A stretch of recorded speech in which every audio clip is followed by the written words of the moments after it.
17 Mart akşamı yerel seçimleri 2 hafta kalmışken yaşanan ve zaten kutuplaşmaya müsait bir toplumu daha da radikalleştiren görüntüleri hepiniz görmüşsünüzdür. Bu videoda 17 Mart akşamı yaşananları değil de bunların neden yaşandığını konuşalım istiyorum. Nasıl bu noktaya geldik? Bir zamanlar halkımızı birleştiren, keyifli bir rekabete sebep olan, kötü bir gün geçirsek de açıp izlerken günümüzü unutturup bizi eğlendiren futbol nasıl oldu da soğuk savaşa evrildi? Gerçi futbol eğlenmek için mi ortaya çıktı? Önce hızlı bir şekilde futbolun nasıl ortaya çıktığını ve nasıl bu kadar popüler olduğundan bahsedelim istiyorum. Futbolun dünya çapında farklı kültürlerde farklı şekillerle ortaya çıktığı inanılmaktadır. Ama günümüzde çoğu kaynakta geçtiğine göre Çin'de askeri eğitim amacıyla oynanan Juju'ya dayandığı söylenmektedir. Peki Çin'de ortaya çıkan bir eğitim metodu nasıl dünya çapında milyarların harcandığı bir sektöre evrildi? 16. yüzyılın başlarında sanayi devrimiyle beraber Avrupa ve özellikle de İngiltere'de sosyal sınıflar giderek ayrışmaya başladı. Azınlık olan fabrikatör zenginler ve proletarya yani işçi sınıfı.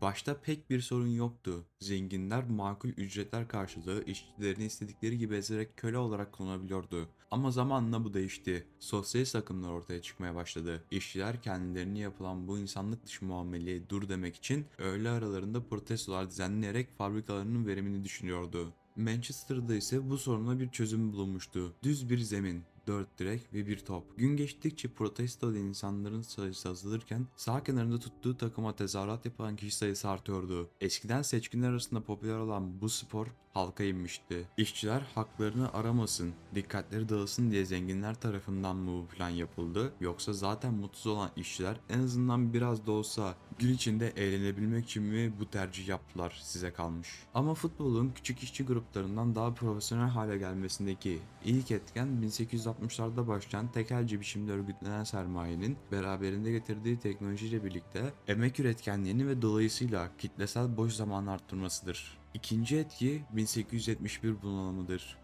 Amerikalı yazarlara göre buhran yıllarında spor çok gelişmiş, spora seyirci ve sporcu olarak katılım çok artmış. İnsanlar o karanlık yıllarda morallerini yükseltmek için artan ölçüde spora dönmüşlerdir. İnsanlık tarihindeki ilk profesyonel sporcu, takım ve seyircilerin maden ocaklarıyla fabrikalardan çıkması, bir küçük azınlık sahada oynarken tribünde büyük çoğunluğun onlarla kendini özleştirmesi, sporun fabrika bacalarının ve işsizliğin gölgesinde gelişmeye başladığının somut göstergeleri olarak görmek doğru olacaktır. Yani halk kötü zamanları atlatabilmek için kendini spora yaslamıştır. Türkiye'de ise futbolun yeri ayrıdır. Hatta öyle ki Kurtuluş Savaşı dönemine ait futbolla ilgili anlatılar vardır. Burada 17 Mart gecesi yaşananların mağduru olan Fenerbahçe Spor Kulübü'nün öneminden de bahsetmek gerekir. Fenerbahçe Spor Kulübü hem İstanbul'un işgal altında olduğu yıllarda Anadolu'da Kuvayi Milliye'ye gizli bir şekilde silah ve cephane sevk ederek Kurtuluş Savaşı'nın kazanılmasında rol oynadı. Hem de işgal kuvvetlerinin takımlarıyla yaptıkları maçları kazanarak işgalden dolayı psikolojik çöküntü içindeki İstanbullulara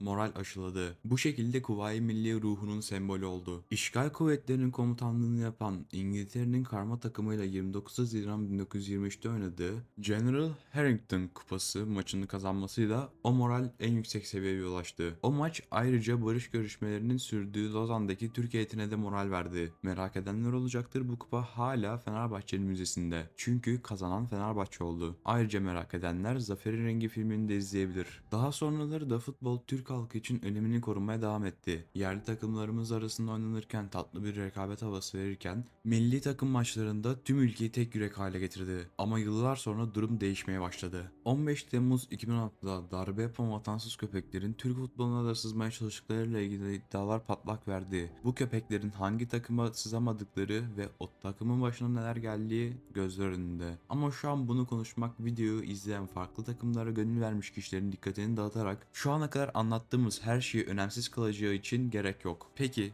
tamam. Türk halkı bazı gerginlikler yaşıyor. Kötü bir dönemden geçiyoruz diyebiliriz. Ama farklı bir takıma 4-1 gibi bir farkla yenilirken bu kadar mutlu olan bir takım neden aralarında bu kadar büyük bir puan farkı varken sanki şampiyonluk maçıymış gibi gerginler? Neden maç boyunca kendi stadyumlarına zarar verecek hareketler yaparak sahaya meşale atıyorlar? Neden kirliliği bu kadar sorun ettiğimiz bir dönemde sokakta yere çöp atan görünce küfreden duyarlı vatandaş olurken sahayı çöplüğe çeviriyorlar? Neden uzun süre namağlup ilerleyen Fenerbahçe'yi Kadıköy'de Fenerbahçe'nin kendi evinde yendikten sonra sahanın ortasında 15 dakika sevinç gösterisi yapabilirken, ki normal olan budur, kendileri yenilince üstünü kapamaya çalışır gibi gidin soyunma odanızda sevinin diyerek şov yapma peşindeler. Neden Trabzonsporlu oyuncular sevinirken medeni bir şekilde buna saygıyla karşılayan Fenerbahçe taraftarlar varken, Fenerbahçe sevinmeye çalışırken barbarlaşan bu Trabzonsporlular? Ya da asıl sormamız gereken, bunlar gerçekten Trabzonsporlular mı? Karadeniz burası, ayağını denk alacaksın. Biz varken böyle yapamazsın dediler. Her 8 evden birini Araplara satarken neredeydiniz? Övündüğünüz doğa güzelliği Uzungöl felakete dönüşürken neredeydiniz? Ben bu soruların cevabını biliyorum ama sizden de duymak isterim. Konumuz olan futboldan biraz sapmaya başladık, o yüzden burada keseceğim ama son bir sorum daha var. Otobüs kurşunlamak nedir ulan?